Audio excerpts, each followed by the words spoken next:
이번엔 여러분들하고 외부 효과를 한번 다뤄보도록 하겠습니다. 물론 외부 효과라는 용어 자체가 시장 실패지요. 왜냐하면 시장 안에서의 가격에 의해서 해결되지 않는 현상, 이거는 외부 효과라고 표현하게 되는데요. 물론 시장 실패에 관한 전반적인 내용들 있겠습니다. 그중에 외부 효과 중심으로 한번 이해를 해볼게요. 자, 여러분들이 시장 경제에서 이익을 얻은 만큼 대가를 지불해야 한다. 이게 무슨 말이냐면 여러분들이 시장에서 여러분들이 뭔가 내가 사고 싶다면 뭐 하셔야 돼요? 물론 그걸 샀을 때 나는 어떤 만족을 얻지요. 근데 그 만족을 얻기 위해서는 대가를 지불하셔야 되죠. 그래서 시장 가격에 의해서 여러분들이 선택하고 안 하고가 이루어지게 되는데, 우리가 배우려고 하는 외부 효과니까 시장 내에서 여러분들이 보시면 실제로 어떤 이게 상품 시장이라면 그 상품에서의 수요와 공급에 따라서 균형점이 형성이 되고, 그 균형점에 의해서 여러분들이 시장 균형 가격이 형성이 되고, 그에 따라 시장 균형 거래량이 결정이 되는데요. 외부 효과가 발생하면 어떤 일이 발생하게 되냐면, 자, 외부 경제부터 한번 해볼게요. 외부 효과는 크게 보시면 외부 경제와 외부 불경제가 있죠. 뭐 외부 경제라고 할 때 물론 한 경주체의 생산, 소비 행위가 시장 교환 과정에 참여하지 않고 있는 다른 소비자 또는 생산자에게 유리한 영향을 끼치는 것. 그럼 여러분들 쉽게 표현할 때 외부 경제는 좀 이득이 되는 쪽이지요. 근데 외부 불경제는 어떤 손실이 발생하는 쪽이라고 생각하셔도 이해는 좀 쉬우실 것 같은데, 자, 이런 외부 경제가 나타나게 되면 어떤 일이 발생하느냐. 예를 들어서 꽃집 앞을 지나다니는 사람들이 그 꽃향기 또는 그 꽃의 아름다움, 이런 것을 인해서 느끼는 행복감이 있겠죠. 그죠? 정상적인 인간이라면 당연히 있을 텐데, 예를 들어서 100명이 어떤 꽃집 앞을 지나갔다고 가정을 해보자는 거예요. 지나갔는데 이 사람들이 각각 그 사람들이 얻게 되는 편익, 쉽게 말하면 만족, 행복감이 1,000원어치씩이었다고 가정을 해보자. 해본다면 꽃집 주인이 받아야 되는 돈은 10만 원일 거다. 이게 무슨 말이냐면, 만약 시장에서 여러분들이 물건을 왜 사시는 건데요? 그렇죠. 어떤 행복, 만족, 걸 화폐단을 표시하면 편익을 얻기 위해서 물건을 사는 건데, 그렇다면 만약 이 꽃집 주인은 우리에게 뭐 했다는 거죠? 1,000원씩의 만족감, 편익을 줬으니까 그걸 꽃집 주인이 받을 수 있었다면 10만 원을 받았을 텐데 라는 얘기죠. 그런데 내고 간 사람이 없다는 거죠. 이런 걸 외부 경제라고 부른다는 거죠. 자, 그러나 실제로 돈을 지불하지 않고 시장의 가격으로 거래가 되지 않는 이런 상황, 이게 외부 경제인데, 자, 물론 여러분들이 보시면 뭐 시장 실패는 여러 가지 경우가 있습니다. 그래서 시장 실패라는 건 시장에서 자원 배분이 효율적으로 확보되지 못한 상태다. 그럼 좀 전에 말하면 시장에 맡겼을 때 그만큼 10만 원어치의 효용을 꽃집 주인이 만들어냈음에도 불구하고 그 10만 원을 시장 가격으로 받지 못한 경우라는 얘기죠. 이런 게 시장 실패고, 물론 여러 가지 시장 실패가 있지만 그중 우리는 지금 외부 효과의 파트를 한번 보고 있는 겁니다.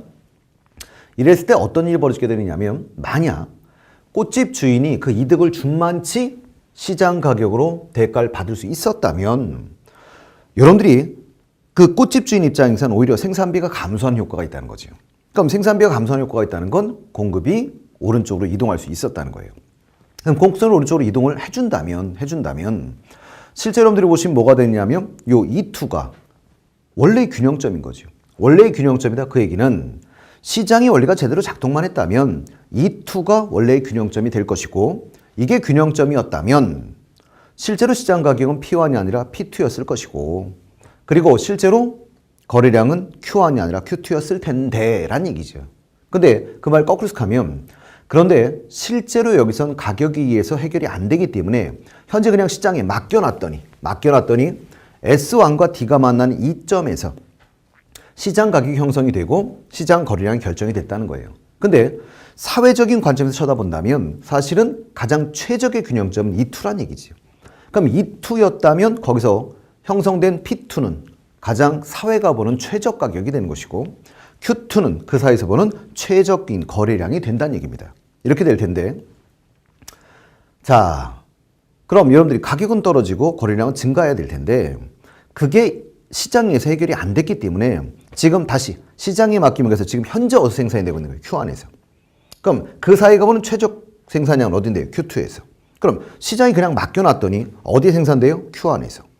그 말은 Q2만큼 생산이 돼야 되는데 Q 안에 생산되니까 무슨 생산이 이루어지는 게 문제다. 너무 적게 생산되는 게 문제구나. 그 사회적인 최적 생산을 달성하지 못하고 있는 게 문제구나 라는 겁니다. 이게 문제인데, 자, 이때 그렇다면 똑같은 맥락, 지금 여러분들이요, 외부 경제 파트인데 만약에 소비 측면이었다면, 좀 전에 생산 측면이고요, 이게 소비 측면이었다면 여러분들이 대가를 받으면서 소비를 한다면 이렇게 써놨는데 사실은 우리가 소비 측면에서 설명을 한번 할 수도 있고 공급 측면에서 설명을 할 수도 있는데 생산 또는 공급 측면에서 설명할 때 공곡선을 두 개 갖고 하고요. 수요 또는 소비 측면에서 설명할 때 수요 곡선을 두 개 갖고 하죠. 그러면 어떤 일이 발생할 거냐면 실제로 여러분들이 이 말 다시 한번 이해해 보셔야 되는데요. 지금 현재 시장이 막혀서 이 상태에 있다는 거예요. 그런데 이 외부 효과가 없다면인 거죠. 사실 외부 효과가 없다면 수요가 이렇게 증가해서 그 사회적으로 봤을 때 가장 바람직한, 다르게 표현하면 최적점은 E2가 되시는 거예요. E2가 되게 되고 E2가 된다면 당연히 가격은 P2로 상승하고 또 한 가지 재밌는 건 거래량은 Q2로 증가를 하게 된다는 거죠. 근데 문제점은 뭐냐면 이 시장에 맡겼을 때 뭐가 없어서 수요 곡선이 이쪽으로 이동하지 못하고 여기에 지금 이 완점에 있어서 최적 가격보다는 낮은 가격이 형성이 되고 최적 여러분들이 보시면 그 거래량보다는 적은 점에서 생산이 되고 있는 문제점이 있다는 거예요. 그래서 여기서도 어떤 문제가 발생하게 되냐면 실제로 여러분들이 외부 효과가 사라지게 되면 가격은 상승하겠지만 재밌는 건 거래량은 늘어날 수 있다는 거죠. 그러면 실제로 외부 효과가 있는 상태에서는 뭐가 문제라는 거예요? 과소 거래된다는 건 과소 생산되니까 과소 소비되는 문제가 발생한다는 겁니다. 그래서 여러분들이 외부 경제가 나타나면 항상 외부 효과는 무조건 최적이 안 되세요. 최적이 안 되다 보니까 너무 시장에 막혀서 적게 만들어지거나 너무 많이 만들어지거나 이렇게 돼버리는데 물론 여러분들이 너무 많이 만들어진다. 그러면 너무 많이 소비되는 거고요. 너무 적게 만들어진다. 그럼 너무 적게 소비되는 거죠. 그래서 이 단어 자체는 크게 중요한 말은 아니지만 어쨌든 소비 측면에서 표현했기 때문에 여기서는 과소소비라고 표현을 한 겁니다. 그러시면 되겠고 그렇다면 여러분들이 자 이와 같이 외부 경제가 나타날 때 생산 측면에선 공급 곡선을 두 개 갖고 소개하게 되고 소비 측면에서는 수요 곡선을 두 개 갖고 설명하게 되지만 한 가지 분명을 일단 X축만 놓고 보신다면 시장이 봤을 때의 시장 균형점 X축만 놓고 보시면 시장 균형점은 여기 있죠. 그러니까 근데 최적은 X축만 놓고 보시면 더 멀리 있죠. 그 여기서도 마찬가지죠. 시장 균형점은 여기 있는데 최적점은 더 멀리 있죠. 그 얘기는 그 사이가 보는 최적 균형점에서 거래량이 나와줘야 되는데 시장에 맡겼더니 너무 적은 생산 또는 너무 적은 소비가 나타나고 있구나 걸 아실 수가 있는 겁니다. 이게 외부 경제의 특징이고요. 그럼 여러분들이 어떻게 해서 그 최적점에 도달하게 할 수 있을까요? 라고 말하면 공급 곡선이든 수요 곡선이든 어떻게 하시면 돼요? 그렇죠. 오른쪽으로 이동시켜주면 되죠. 오른쪽으로 이동시켜주면 되니까 수요를 증가시키든 공급을 증가시키든 증가를 시켜주시면 됩니다. 그럼 이걸 증가시키려면 만약 공급을 증가시키고 싶으면 공급자에게 보조금을 주시면 되고요. 만약 여러분들이 수요 곡선을 오른쪽으로 증가시키면 수요자에게 보조금을 주시면 돼요. 그럼 여러분들이 외울 땐 쉽게 이해하면 외부 경제는 좋은 거다. 그럼 좋은 거라는 건 어떤 경제적 유인을 줘야 되는데 더 만들어지도록 또는 그러려면 뭐 하면 되겠다. 그렇죠. 보조금을 지급하면 되겠다. 그래서 잘한 짓은 돈 주자 이렇게 생각하셔도 큰 문제는 없습니다. 자, 그다음 여러분들이 외부 불경제에 관한 얘기를 해볼 겁니다. 생산 과정에 발생하는 매연과 같은 이게 대표적인 이제 외부 불경제를 낳는 케이스인데요. 자, 외부 불경제는 한 경제 주체의 생산 소비 행위가 시장 교환 과정에 참여하지 않고 있는 다른 소비자 또는 생산자에게 불리한 영향을 미치는 거다. 그러니까 쉽게 표현하면 어떤 그 생산이나 소비 과정에 참여하지 않던 사람한테 손실 또는 손해를 끼치고 그럼 그 손해를 끼쳤는데 시장 가격으로 보상을 하지 않는 경우야. 이런 거 우리는 외부 불경제라고 하시죠. 자, 우리가 똑같이 한번 그래프를 한번 보려고요. 그래프를 한번 보시면 자, 일단 어떤 재화 시장에서 시장 가격은 P1으로 형성이 되어 있고요. 그 다음에 시장에서의 거래량은 Q1으로 형성이 되어 있는 상태인데 아까 여러분들이 매연을 갖고 표현한다면 여러분들이 공곡선에 대한 이해가 먼저 있으셔야 되는데요. 공급곡선이라고 하는 건 각각의 가격에서 팔고자 하는 수량이지요. 공급곡선만 놓고 보시면 그럼 각각의 가격에서 팔고자 하는 수량인데 그 말 거꾸로 읽으면 그 수량에서 받아야겠다는 의사금액이란 말이에요. 그럼 그 수량에서 받아야겠다는 의사금액이라는 건 그 수량에서의 생산비가 되시거든요. 생산비가 되는데 예를 들면 시장에만 맡기면 병철이가 물건을 만들고 있다고 가정을 해볼게요. 그럼 병철이 입장에선 매연을 내뿜어서 발생할 수 있는 어떤 부분에 대한 병철이는 비용을 생각하지 않겠지요. 그러니까 예를 들어서 뭐 지우개를 만든다 그러면 지우개를 만드는데 직접적으로 들어가는 비용들, 뭐 인건비, 재료비, 난 이런 것만 계산하죠. 이런 것만 계산해서 그것을 공곡선이 나오게 되는 겁니다. 그 얘기는 매연을 해서 발생할 수 있는 어떤 비용적 측면을 고려하지 않은 상태로 공곡선이 나타나게 된다는 거예요. 그래서 이게 이제 가만 놔뒀을 때 시장에서의 시장 가격과 시장 거래량이 이루어지게 되는데 만약 그 매연에 대해서 그 비용을 지불하게 한다면, 그러면 병철 입장에서는 그 매연을 내뿜어서 발생할 수 있는 어떤 많은 손실 부분에 대해서 내가 비용을 내게 된다면 생산자 입장에서 그 비용이 돼버리니까 생산비가 증가하게 될 거고, 생산비가 증가하게 되면 공급곡선 어느 쪽으로 이동합니까? 좌측으로 이동하게 되지요.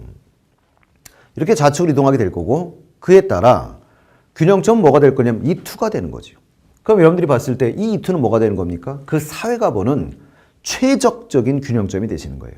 최적적인 균형점이 된다? 그렇다면 당연히 시장 가격은 상승해야 되는 것이고요. 최적 가격은, 그럼 최적 거래량은 줄어들어야 되는 것인데, 그 말을 뒤집어 말하면 이 최적의 균형점을 이끌어내지 못한다면, 그럼 아까 그냥 시장의 상태를 방치해버린다면 거래량은 Q 안에서 거래가 되게 되겠죠. 그러니까 최적보다 많은 양이 시장에서 거래가 된다는 얘기입니다. 그래서 어떤 문제가 발생합니까? 라고 하면 정책을 사용해서 만약 공급곡선을 이동시켜 줄 수 있다면 시장 가격은 최저 가격과 같아지게 되니까 올라가게 될 것이고, 거래량은 Q 안에서 Q2로 줄어들게 될 것이라는 얘기죠. 자, 그렇다면 지금 현재 그냥 시장에 방치했을 때의 문제점 뭔 겁니까?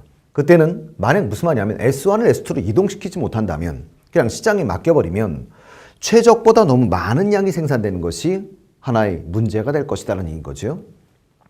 이런 똑같은 맥락을 한번 소비 측면에서 한번 설명해 본다면, 자, 여러분들이 똑같은 맥락이죠. 똑같은 맥락으로 보시면 결국 소비자에게 여러분들이 뭐 하시면 돼요? 대가를 지불하게 해버리면 누구든 간에 뭐냐면 비용을 문다. 물론 좀 이따 보시면 이제 조세나 벌금의 형태를 물리게 될 건데요. 좌측으로 이동할 수밖에 없죠. 좌측으로 이동해버리면 최적의 점에 도달시킬 수는 있어요. 그 최적의 점에 도달을 하게 되면 이게 최적 균형점이니까 현재의 시장 가격보다는 가격이 떨어지게 될 거고요. 그리고 실제로 현재의 시장 거래량보다는 적어지게 될 거예요. 그 말을 거꾸로 해석하면 이게 무슨 말이냐면 여기에 만약 개입을 하지 않고 놔둬버리면 시장 내에서의 균형점이 이완이 될 테니까 그 사회가 보는 바람직한 가격, 최저 가격보다는 비싼 가격에 그 사회가 보는 바람직한 소비량보단 더 많은 양이 소비되고 있는 문제가 나타날 수 있다는 것이죠. 이런 거고.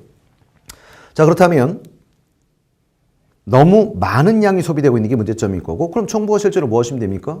여기에 개입을 하시면 되는 거죠. 어디로 이동할 수 있도록? 여러분들 쉽게 표현한다면 최적점으로 이동할 수 있도록. 그럼 여러분들이 봤을 때 외부 불경호가 나타났을 때 그건 뭐 하시면 되는 거예요? 그렇죠. 공급이 감소할 수 있도록. 그 다음에 외부 불경제의 소비 측면이라면 수요가 여러분들이 뭐 할 수 있도록 감소할 수 있도록 여기다가 정책을 구사하시면 되는 거예요. 그래서 이런 정책을 쓴다는 건 뭐 하시면 됩니까? 소비자 입장이든 공급자 입장이든 자기가 비용이 증가했다고 느끼면 이건 감소할 수밖에 없는 거죠. 그래서 주로 벌금을 지급하게 되는데요. 벌금의 형태 중에 뭐 가장 쉬운 방식은 벌금형 조세 같은 걸 부과하시는 방법이 있다는 거죠. 그래서 이런 방법들이 있구나 정도 이해해 두시면 될 것 같고, 자, 그래서 여러분들이 뭐냐면 외부 효과에서 나타날 수 있는, 그러니까 외부 효과가 나타나면 어떤 문제가 있고 그걸 해결하려면 어떻게 하면 된다. 가장 짧게 표현하면 외부 경제가 나타날 땐 일단 뭐가 문제입니까? 외부 경제 너무 적은 게 문제예요. 외부 경제 다시 좋은 건데 너무 시장에 맡겼더니 적은 게 문제예요. 그럼 해결책은요? 그걸 늘려주셔야 되는데 늘리려면 만약 여러분들이 소비자든 그러니까 수요든 공급이든 보조금을 지급해주면 되고요. 외부 불경제가 나타나면 뭐가 문제죠? 시장이 그냥 그대로 놔둬버리면 너무 많은 게 문제예요. 그럼 너무 많은 게 문제라면 외부 불경제는 나쁜 거잖아요. 줄이셔야 될 거 아니에요. 그럼 줄이려면 어떻게 하시면 되죠? 소비자든 공급자든 거기에다가 조세와 같은 벌금을 부과하신다면 최적점에 도달을 시킬 수 있을 것이다. 이렇게 정리하시면 되는 겁니다. 자, 오늘은 여기까지 해서 외부 효과를 정리해봤습니다.